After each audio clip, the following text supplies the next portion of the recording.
Hello everybody, my name is Ann Théato and welcome to the Psychic Matters podcast, episode number 53.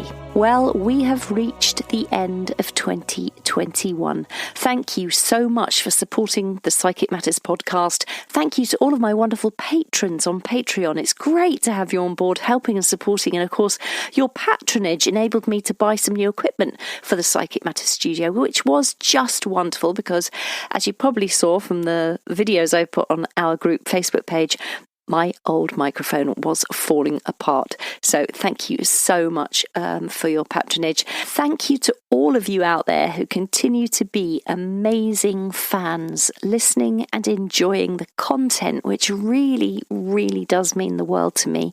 And we have listeners in 93 countries, 3,489 cities and towns worldwide.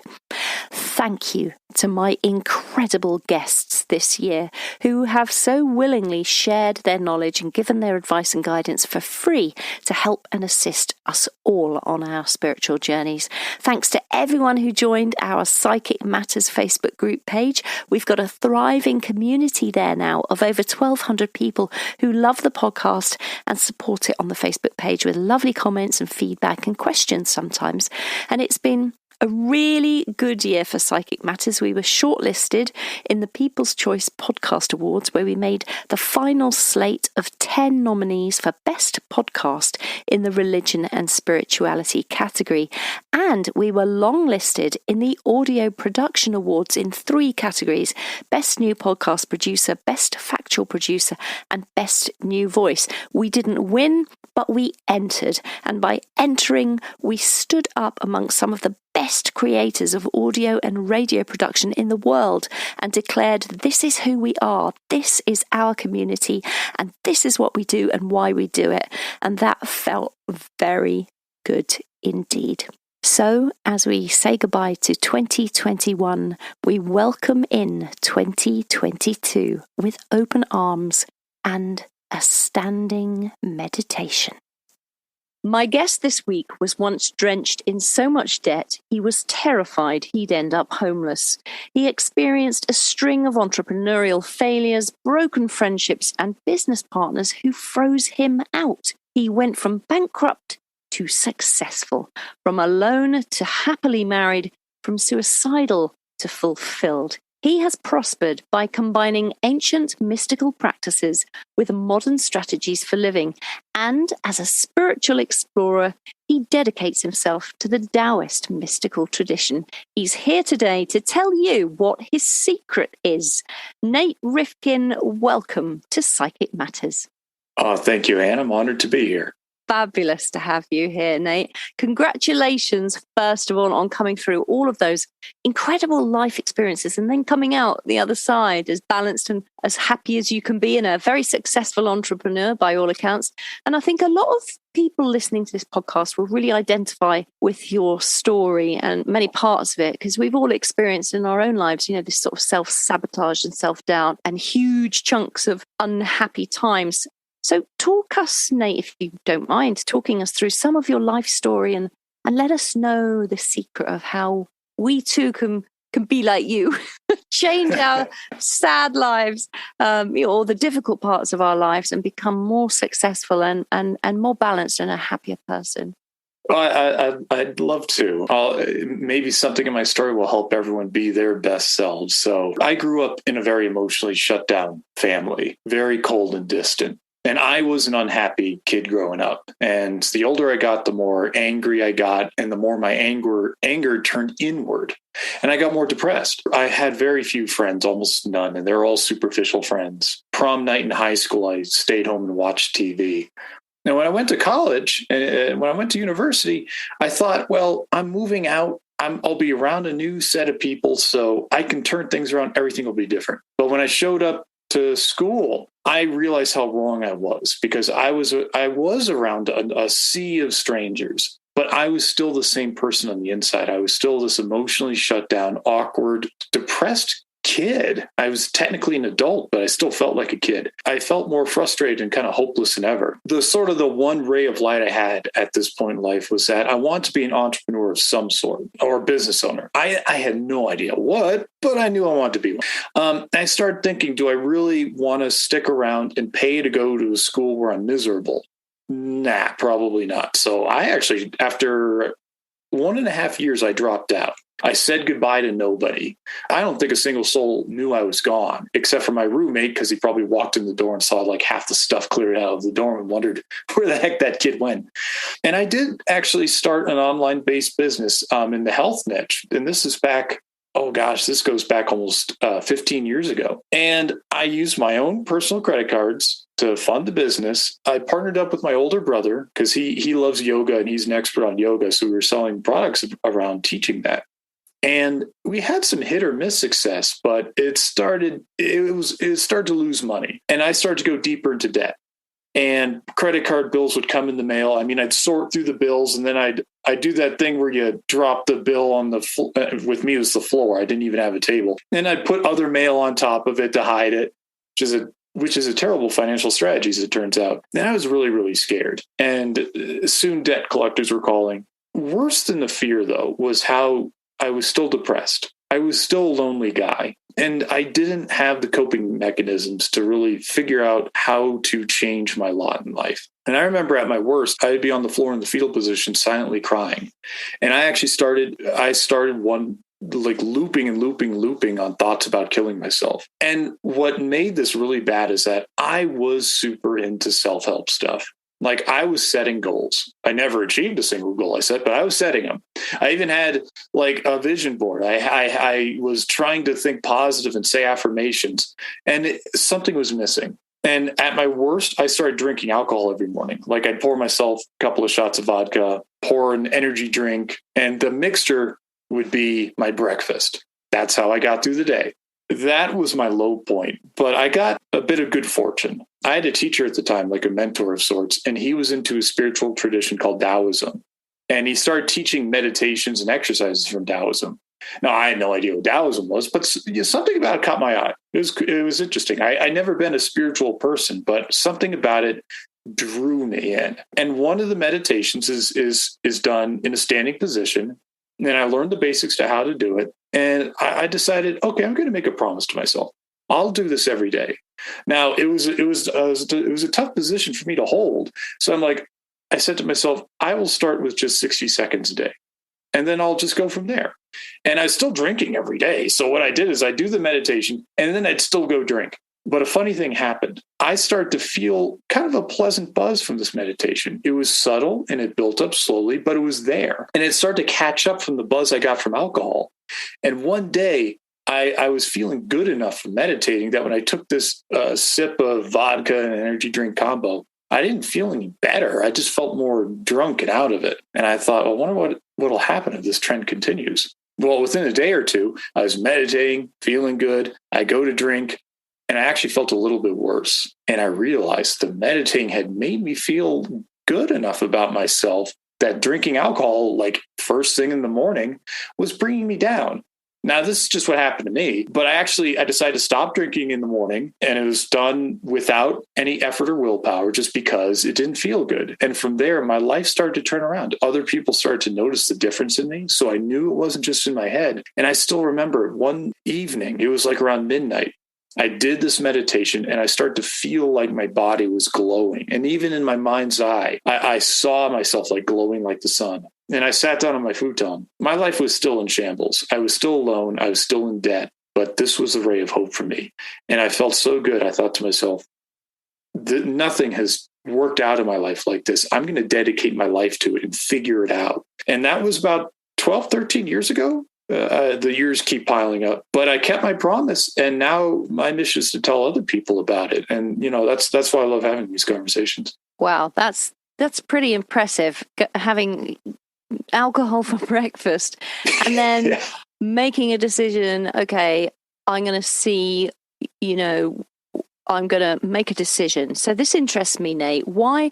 That seems to be a pivot point. I'm going to see, no, it wasn't about the alcohol you were speaking about. It was about, I'm going to see if I can do this meditation every day. And that was the pivot point. So what made you decide I'd do it every day? That's a great question. And I'll just be really honest with you. This was like my first foray into like a spiritual tradition. And that I could talk about like, hey, I was building the habit, which is all true.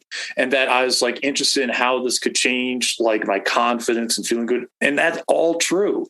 But along with that was that it was my first introduction to like an ancient spiritual tradition with a rich history behind it. And there's something about it that just caught me. And I think everyone can have that or has that because we're all spiritual beings. It's just that we might not be as fully in touch with it because maybe we just haven't really happened upon the spiritual tradition that really resonates with us. Because there's ones from every corner of the planet. Taoism was what resonated with me, but some people, there's like Buddhism, there's South American mystical traditions, Celtic, it's all over the world. And I think when you find something that resonates with you, all of a sudden it's more than just like, oh, okay, I'm going to focus on this and dedicate myself to it. There's an inspiration involved. So that's my honest answer about that. Yeah, that's really interesting. And it's true, there are so many different traditions. And I guess whichever one possibly blows across your path at the right time, maybe. And you said you weren't a spiritual person before that, like your family weren't spiritual at all?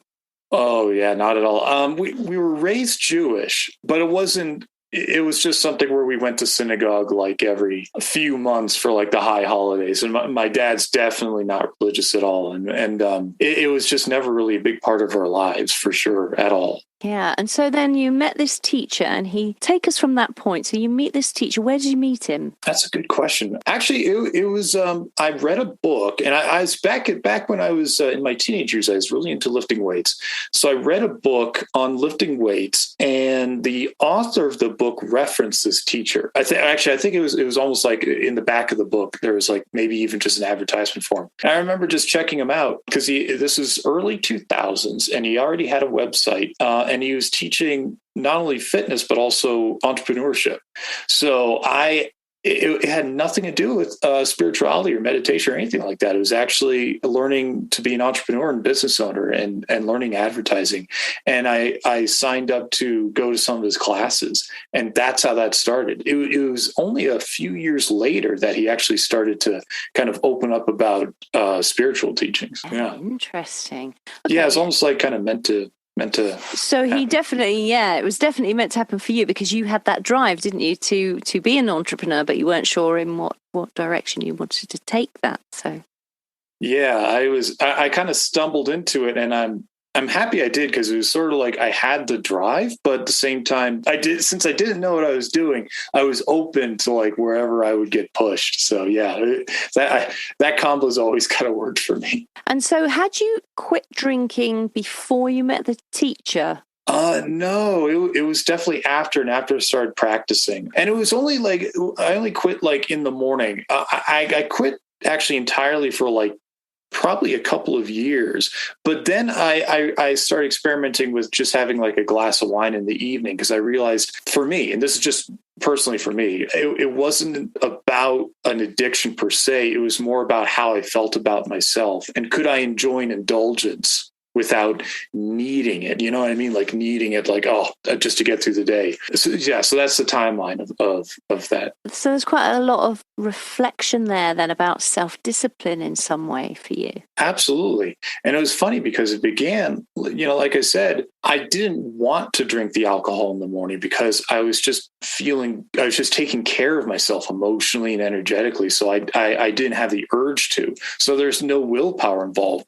But later on, I started to like experiment with like what kind of indulgences are best for me. And that did require discipline. And what I started to pick up on was that all my discipline began from self-worth. If I didn't value myself, there was no discipline to muster. It's almost like discipline's the fire and self-worth is the kindling and the wood. If you don't have that, you can't have the other. And I found the more I worked on my emotional health, the more discipline actually resulted from it. And so then what happened? Oh, and then my life exploded. Like, no kidding. And I love talking about this because whenever we start walking on a spiritual path, I think a lot of people, they're under the impression that your life will be kind of smooth sailing from there, when actually it can get a lot more chaotic because stuff is going to start shifting.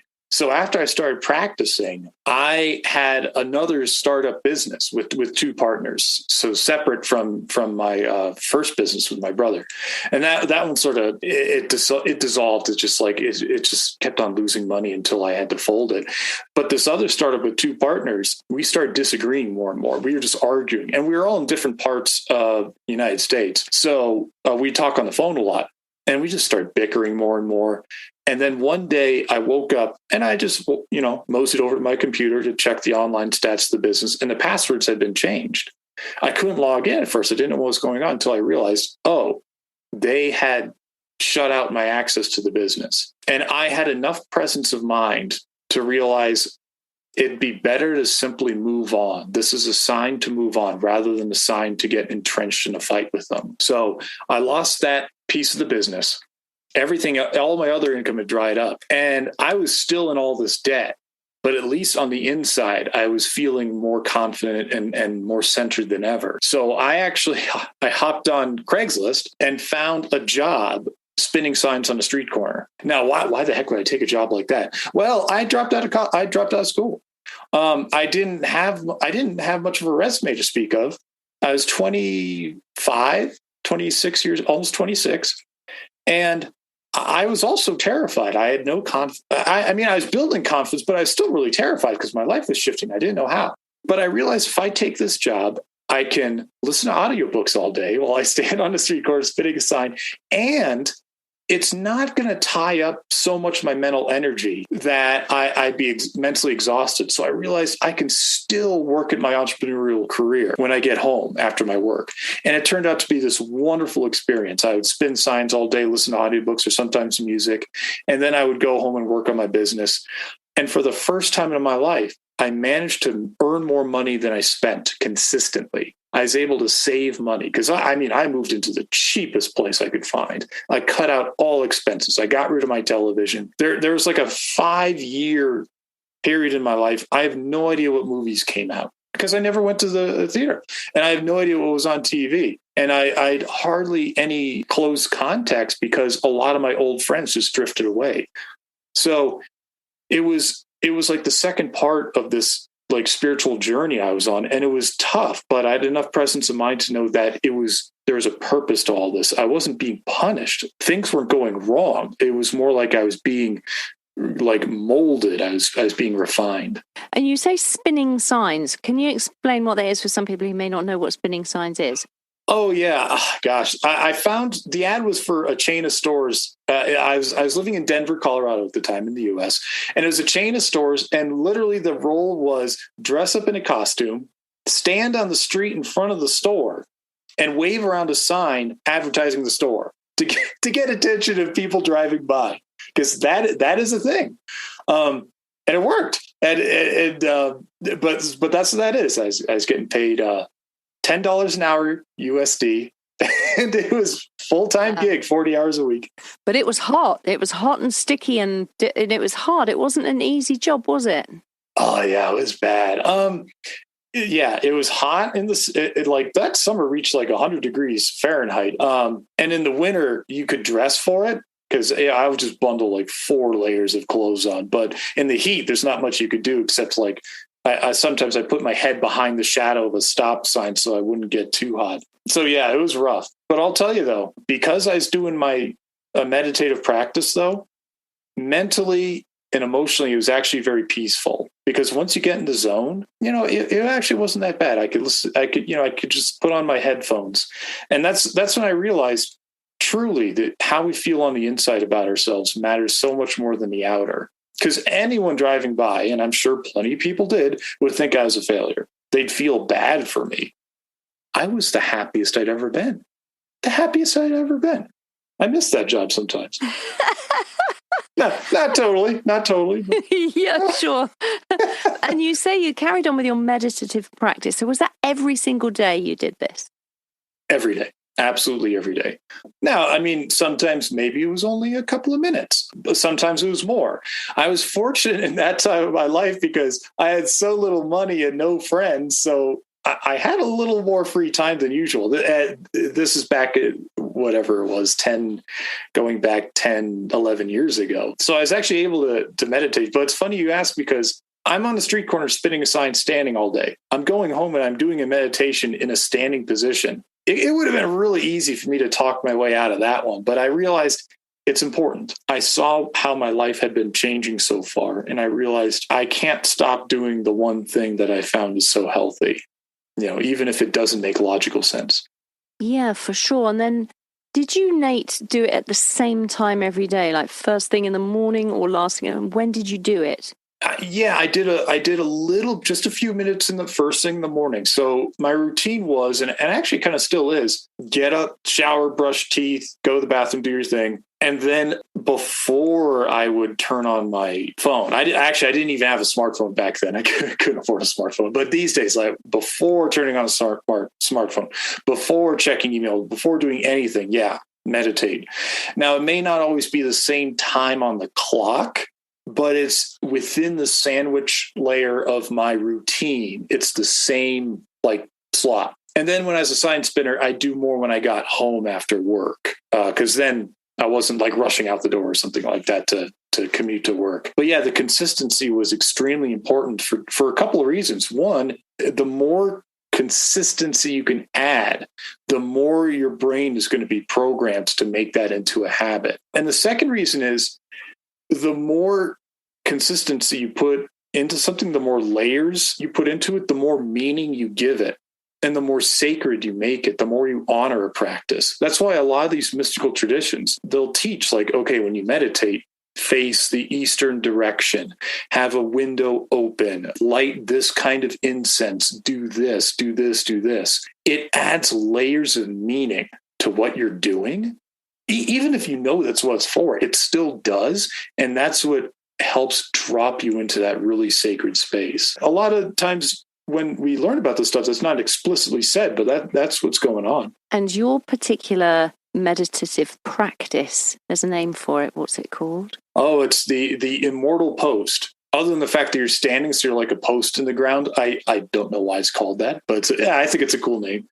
And it's done with your feet wider than your shoulders, and your knees are a bit unlocked, just barely unlocked. And your hips are tucked like you're sitting on a bar stool, like an invisible one that's really high up. So it's you have to almost tuck your hips to even fit on it. And then you hold your arms out in front of you like you're holding a beach ball or hugging a big old tree. And you're tucking your chin down to lengthen your spine. So it's a weird way of standing, but the idea is to kind of open up the channels of energy in your body. So it's like a body-based meditative practice. And it was the first time I'd ever heard of anything like that. And you said you just did it for a minute to start with. Why was that? Why did you not immediately launch into 45 minutes of trying to... I'm only asking because I know myself, I'm starting with me and possibly those listening. It's the discipline to meditate that we find so very difficult. So it makes sense to me to just start with 1 minute, but I'm just interested in why you started with a minute. Oh, sure. For me, it was accidental because in this standing position, because you have to unlock your knees, after a minute, my thighs would start to burn from the effort. So it was just a practical thing. It's this hurt, man, this is a tough workout. I can't do this for more than a minute. And it was kind of embarrassing. But I realized if I start with just a minute, my muscles will adapt and eventually learn to relax.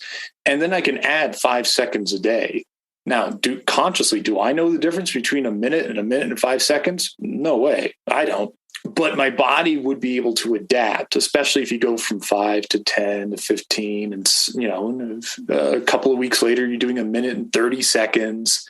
And then you just go from there. And what happened for me personally was that once I got to a couple of minutes, I got more confident. and the habit was more ingrained. And I had a track record where it's like, oh, I'm kind of feeling good about this. So then I could add more time, and the habit was already ingrained. And like I said, I discovered all this accidentally because it's just a practical thing for me. But looking back, I realized that is how you build a habit. It's not about the amount of time. It's about making it part of your day. Because once you make it part of your day and you do it every day, even if it's just a little bit of time, eventually it becomes part of your identity. Because it's just like, oh yeah, it's just what I do. It's like right after I brush my teeth, yeah, I do this and then I move on.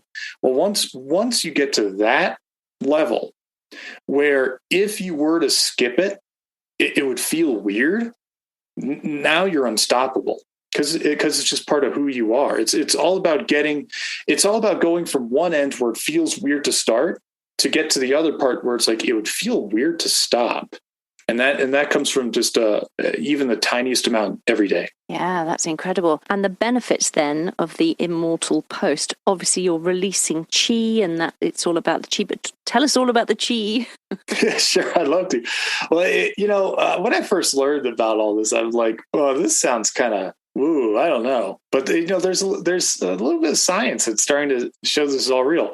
If you look at any spiritual tradition or mystical tradition, they all reference this kind of subtle energy that kind of permeates the entire universe. The Daoists call it chi. I think in India it's called prana, and I'm just not as familiar with other mystical traditions, so I don't know. But it's the idea that it's this subtle energy that powers all of life and all of things. Now, if you've ever heard of or gotten like an acupuncture treatment where they stick like little needles throughout your body, what they're doing is they are adjusting and balancing your levels of chi, because you have this energy flowing through channels in your body, just like blood. And instead of blood vessels, they're called meridians, the channels that the energy runs through. So some science is actually showing that within the tissues of our body, there's piezoelectric energy running through them in channels. And this could be, I'm not a scientist, but I believe that this could be the energy that the ancient Taoists and other traditions talk about that runs through our body. So what? Well, this energy is intertwined with old emotional wounding and old patterns based on emotional wounding. So like when we're young and a parent yells at us, or when we're hurt or abused, usually what happens is that the emotional pain we go through gets crystallized in part of our physical makeup and our energetic makeup. And it's a way to sort of cope with it. It's like, I don't know how to deal with this. I can't, like, this is all going on beneath your conscious awareness. Like, yeah, I don't know how to process this. I can't. So I'll just like kind of put it away. Now, it helps us survive, but it also kind of limits our life in ways, because it might show up later as self-sabotage. Like if you get yelled at when you're younger, it might show up as having less confidence later in life. And little do we realize it's like a survival mechanism beneath our conscious awareness. So how does this all come together? Because when we do really any kind of really genuine beneficial meditative practice, we're opening up the channels for energy to flow. When the energy flows, it starts to resolve these crystallized blockages. And that's why we can, if we have a daily practice of meditation, we start to grow in ways that it's just like we can't even predict, but it's beautiful to see it happen. Yeah, that's amazing. It's very interesting, the chi that's held within the body, because I believe that chi is held within organs as well. Oh, yeah, absolutely. And the Taoist, and I'm sure other traditions, well, mapped out like, oh, this organ tends to have this and this organ tends to have that. So, for example, in Taoism, the liver will, you could say, like houses stagnation related to anger. And if you're able to like process that properly, the result is its natural state, which is more like benevolence, compassion. So it's fascinating, because if you look, a lot of people who drink too much, you could get like an angry drunk, and your liver processes the toxins in alcohol. Just on a personal note, when I drank, I was more like the happy drunk, but a lot of people are like the angry drunk. And there's other organs like kidneys. Their kidneys house fear. Now, what happens when you're super, super duper afraid is that your knees get weak and your legs get weak, which are connected to your kidneys. So there's our modern day culture actually knows all this and picks up on it, but most people are not as familiar with the connection to the energy. And when you have an organ transplant, what happens, Nate? Well, I've actually done a little bit of research into this. Spoiler alert, there's not a lot of research, but it's fascinating because when someone gets a transplant, they can start getting emotional tendencies of the person that donated the organ. And you can look this up. There are some really interesting studies. They're met with a lot of skepticism because the evidence is just, there's not a lot of it as of yet, but it's really fascinating. Sometimes a person can get an organ transplant and start picking up the food preferences of the person who donated the organ, which is also interesting because a lot of times our food preferences can be based on the energetic balances in our body. Like, for instance, someone might have a craving for hot, spicy food, which can relate to like energetic heat in our body, whether it's balancing out or we just want more of it. So it's truly, truly fascinating. I mean, we could really geek out because one of the things you can do if there is an organ transplant is a meditative practice will be able to cleanse that, so the person who gave you the organ doesn't have as much of that jarring effect on you. So it's really wild once you think about it. It is, isn't it? It's fascinating. Gosh, thanks for sharing that with us all. That's really interesting. And of course, you've written a book, Nate, about this whole spiritual meditative practice that you undertake called the Immortal Post. And your book is called The Standing Meditation: Excel in the Modern World Using an Ancient Practice. So when did you write the book? What part of your journey did you start writing this book? It was a little over 4 years ago. I'd gotten to a point where I worked on the street corner spinning signs, and gradually over the years, I got my career back on track. And I paid off. I actually went through a bankruptcy, but I still had some debt left over that I couldn't get rid of. But I paid all that off very, very slowly over time. And I paid off my debt. And then I started saving and investing my money. And I got to a point in my life where I realized two things. One, I had really finally gotten over that really crippling sadness I had and that self-sabotage I had. And the second thing I realized is that so few people really are aware of these practices. And there's a lot of material out there, but it wasn't, I felt like there was almost like a disconnect. It wasn't written in like this, like, hey, I'm a human being. Here's what happened to me. And here's how it could help you. And here's some pitfalls that I fell into that you could avoid. And I love writing. So I decided, okay, I'm going to sit down and write this book as if I was like writing to the younger me. Almost like I wish I could hand the book to 20-year-old me. And it's like, you will avoid a lot of heartache if you just read this, and a lot of confusion. I can't do that, but the next best thing was to write the book. So yeah, over about 3 years, not every morning, but a lot of mornings, that would be the first thing I do after I meditate, was just work on this book.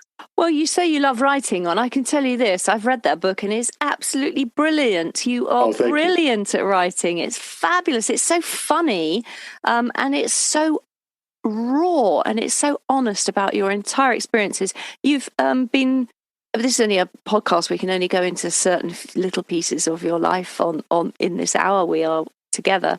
But in the book, you go into so much detail about your feelings, what happened, who said what to you, and you go through this process of doing your Immortal Post every day and how it begins to unlock piece by piece by piece all the locked in energy, all the anger, all the self-sabotage and all of that. It all begins to unfold in this beautifully written, it's totally insightful story that you've put together, and it's Thank you so much. Yeah, it's fabulous, Nate. Honestly, it's like an instruction manual, isn't it? So, you've gone. I'm flicking through it like my listeners can see, but it's like an instruction manual. So you've got diagrams in here of how to stand. Tell us a little bit more about the content of this book. Oh, sure. And thank you again. I went through a lot of drafts, and the entire first draft I actually pretty much chucked in the recycling bin, because I met with an editor, and he really helped me open up, and he deserves a lot of credit, because he said, look, people want to see about the real emotional struggles you went through. You need to take them on that journey. And I listened. So the way I wrote the book was, every chapter starts with like a story from the portion of my life where I struggled. And then I related that to something I had to learn. So I wrote about that. And it's something where it's like, it's pretty near universally applicable to the reader, to anyone who would read it. And then I would take that lesson I learned and apply it to a meditative practice to really kind of make it like, so here's nitty gritty. It's not just a philosophy. It's like, let's see how we can install this in our lives. And I just kind of went through chapter by chapter basically the biggest struggles of my life, and that's how I structured the book. Yeah, it's brilliant. It's so brilliantly structured, and yes, hats off to your editor. He did a fantastic job there. So, give us some more insight, Nate. We need more insight from you, oh wise man, because we're not so wise. I speak for myself. Listeners, I only speak for me. I cannot speak for you. I'm sure you're all incredibly wise. But in the book, you say to invite resistance is to create suffering. Can you comment on that a little bit more? Sure. And this actually relates a lot to how we started the conversation when I mentioned that I had like a dream of what I wanted my life to be like, but I didn't really know how. So it left me open. There's this, the spiritual concept of surrender. I think it's not very well described, and I had to kind of wrap my head around it. But at a very practical level, it's the idea that you can move forward in life and try to create plans and execute on those plans. But you have to be open to the spiritual path that you're walking. And it's going to put certain obstacles in your path, and you have to be open to learning from them, because learning from them might mean changing the trajectory in your life, or it might mean plowing through them. But either way, you're going to get a lesson. So on a very practical level, the opposite of inviting resistance is to surrender. Now, surrender does not mean giving up. Surrender means being open and flexible and humble enough to realize that you're part of a bigger plan. And resistance, with a capital R, the resistance that's really going to invite that suffering, is when you try and fight against that greater flow that you're a part of. Now, when I talk about greater flow, I'm not talking about culture. I'm not necessarily talking about society or relatives or extended family. I'm not talking about that. What I'm talking about is what the spirit realm has in store for you. And the more you can devote yourself to quiet time so that you can be open to the subtle feeling of that spirit realm and the intuitive hits that it'll send you, the better your life is going to be at a really deep core level, because you're not going to be resisting. There's still going to be pain, and there's still going to be learning, and it's still going to be struggle, because that's, as I found, that's this world. That's what we're here for. We're here to learn and grow and change and transform, and for our old selves to die, so our new selves can be born. But when we do that without resistance, that's how we can change and die and even struggle in a state of grace and flow. And it's a very spiritual concept. And I think it's not one that a lot of people are going to be like immediately grasping. But I think anyone listening to this, and I think we are meant to be grasping that. So that's why I usually don't talk about it, but here I am. I've kind of talked myself into a circle, but that's the essence. It's like the lack of resistance comes from getting in touch and being able to hear what the spirit realm has in store for you. I love that. That's really beautifully put. Thank you, Nate. And you said earlier as well about you go and do this standing meditation before you even turn on your telephone. And that's a discipline in itself. So talk to us about what you've learned about managing social media and our relationship to that. Oh, sure. I consider my kind of emotional makeup, and I consider my time and my focus to be very fragile.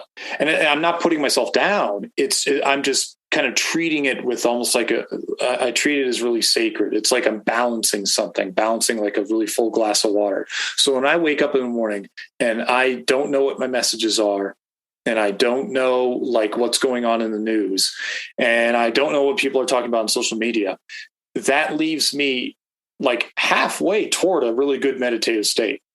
So in my mind, I treat that as really sacred and really fragile. It's like I'm going to make hay while the sun is shining. So I will do my meditative practice while I'm still very like in a state of solitude.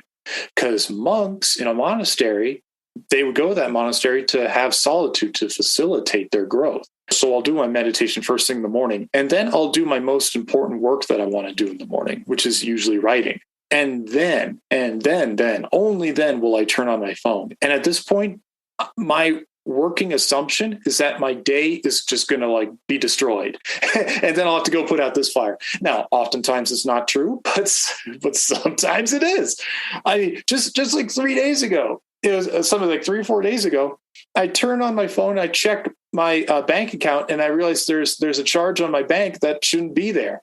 So I very calmly, and I knew this was like a test, I had to call up the customer service and initiate a chargeback on my bank account to make sure the charge was removed and deal with that. And to do that in a very calm, centered, grateful state, just as grateful as I was during my meditation. So really, it's about I do this to protect myself, and I think it's a great strategy that anyone can implement, because social media and the feedback from we get there in the news, it cannot not affect us. It affects us. And so, can you go over the exercise again to remind people how to do the immortal post? Oh yeah, I briefly said before, but again, it's when you stand, it can be made very simple. You stand feet facing forward, wider than your shoulders, and when you do that, it's like, really, my feet are that wide? But yep. Yeah. And then you just unlock your knees, not bend them, just unlock them. And then you imagine you're sitting on a really high bar stool. So you tuck your hips forward a little bit, and you'll feel like your lower back start to straighten, because everyone has that natural little curve in your lower back area with your spine. So you're kind of like straightening and lengthening that. And then you hold your arms out in front of you like you're holding a big beach ball. And then you tuck your chin down, which actually lengthens your spine in the back of your neck. Because if the front of your head goes down, the back of your head's going to go up. And then you just hold that. Now, here's an extra key. You want to make sure to breathe deeply and slowly to relax. Now, the exercise I love to do, by the way, you can do this even sitting. You can do this in any position you want. Put one hand on your belly and one hand on your chest. And when you breathe, make sure the hand on your belly rises and falls, and the hand in your chest remains more still. So this gives you real-time feedback to learn how to breathe deeply. And when you do this will help you calm down, help you focus, and help slip you toward that meditative state. And now you can see why you can do that in any position, because you're always breathing. And start with a minute. And you don't even have to bust out a timer. You could start with 10 breaths. 10 breaths can be profound, because if you really do this and you really focus on it, you will be a different person when you're done. It'll be a subtle difference, but you'll be a different person. And if you do this every day, wow. Trust me.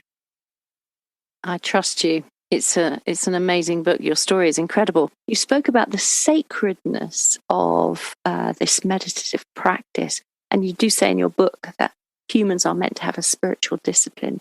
Can you comment on that, Nate? Yeah, and it relates to something we talked about a bit earlier, about how we're in this world to learn and change and grow and die and be reborn again. The reason I pair these words very purposefully, spiritual discipline. We are spiritual beings. Like this right here, the tissue is a temporary, is a housing for our eternal soul. So we are spiritual beings in human bodies, and we're on this world to learn and grow and change and die. and be reborn again. So that's where the spirituality comes in. We're immortal spiritual beings in human bodies. The reason why we have why we thrive with a spiritual discipline is because practices like the ones I've described, and there are so many others out there. And I firmly believe everyone has one that is meant for them, or an entire system that's meant for them. When you engage them, these spiritual practices assist and propel you in that spiritual death and rebirth. They change you on an emotional level, on a very practical level, like we just talked about. They help your calmness, they help your focus. Well, part of that's transformation. So they help you on the emotional level, which gives birth to changing on a spiritual level with getting more in touch with the spirit realm and becoming more of who you were truly meant to be in this incarnation, and interact with the people around you in a way that helps them out, and learn the lessons you were supposed to learn. It all comes from having both the spiritual connection and the discipline to be able to go through the changes that you're meant to go through. As my teachers like to say, when our lives are over and we go back to the spirit realm, it's beautiful. It's lovely. We all love each other. What we're missing there is that transformation, that the learning, the struggle to grow. That's what we get down here. So that's why oftentimes people get involved in spirituality, because they want to avoid the transformation, the struggle, which is understandable because it could be very painful. But it's not a way out. It's a way to transform in a healthy way. So that's why the book, I emphasize discipline so much. It doesn't have to be drudgery. It can be something that it's a way of honoring your transformation and growth. And it can be very, very sacred. Nate, that is just so beautifully put. And it is such a sacred thing. And you've written about it so beautifully. I can't say it often enough. Tell everybody where they can buy your book, The Standing Meditation. Well, thank you again. I appreciate that. Best way is to go to the website, thestandingmeditation.com. And actually, right now, that just forwards to its page on Amazon. So Amazon is the place to get it. If you see the big red book, that's it. Big red book. Brilliant. Have you got another book coming after this one? This one's all complete now, so your work is done. What about the next book? I am right now. I'm in the middle of draft number 2 of the next one. So I'm still going through that process where I'm like, what edits do I have to make? And I try and stay open to what I'm supposed to write. Give me another year or 2 on that one. That's fabulous. And I was teasing, of course, so I didn't know that you had another one in the pipeline. Are you able to tell us an outline of what it might be about? Just briefly. So the standing meditation is really about it was a solo journey. It was really, there's a lot of solitude, and it's about really working on my inner stuff. This next one is actually going to be more about how to gather and work with a group of close friends. And because having close friends is really an essential part of the spiritual path. So I talk about my struggles with that, and then what I learned. Brilliant. Oh, how fascinating. It's been so wonderful talking to you, Nate. Thank you so much for coming along and sharing all of the knowledge that you hold with everybody listening. Oh, thank you, Ann. It was my honor to be here. Nate Rifkin there, everybody. Could you tell I really enjoyed his book? I definitely recommend you go and check it out on Amazon.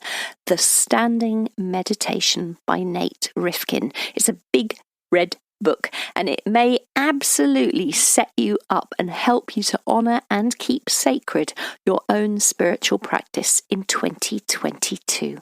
As always, the resources for this episode, including a full transcript, are over on my website under podcasts. So do head over there and you can pick everything up on the show notes, anntheato.com. If you have enjoyed this podcast, please can I ask you to leave me a written review on Apple Podcasts?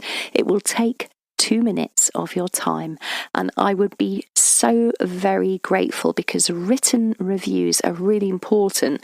They are the ones that help the podcast to move up the podcast charts, which means it's easier for those who seek spiritual guidance to find us. We have now reached the end of 2021. I have got some fantastic podcast content coming for you in 2022. Some fabulous guests are already booked in to the studio. I cannot wait to introduce their work to you next year. Until then, my name is Ann Théato, and thank you for listening to Psychic Matters.